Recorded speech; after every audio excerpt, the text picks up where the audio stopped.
Whew. So I'm on the wetting again. This is day 2 of me watering the melon seeds, because as I told you guys before, I did the drop seed method, and this is how wide they are apart from each other. So they're about 6 feet apart, and then about 3 to 2 in the rows.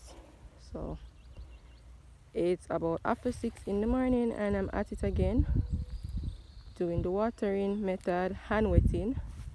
And this is what I'm using, guys, because I'm using a mortar bucket, because the bucket pond is kind of harder to carry.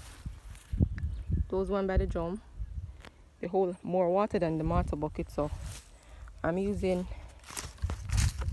the water bucket with a cut off trouble buckle, chubby trouble, whatever.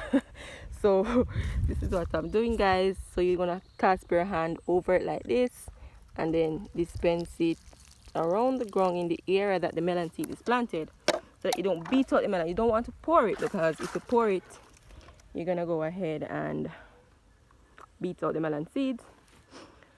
So guys, yeah, I'm at it again. Hopefully this will burst by tomorrow morning. That will be like 3 days of watering. When I come tomorrow morning again, if no rain, I'm gonna have to go ahead and water this again. And yesterday I had applied some slug.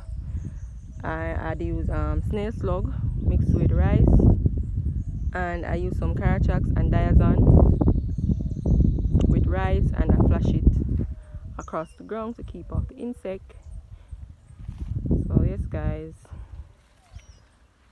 I'll show you guys the process when they have fully germinated and started to bust. So yeah.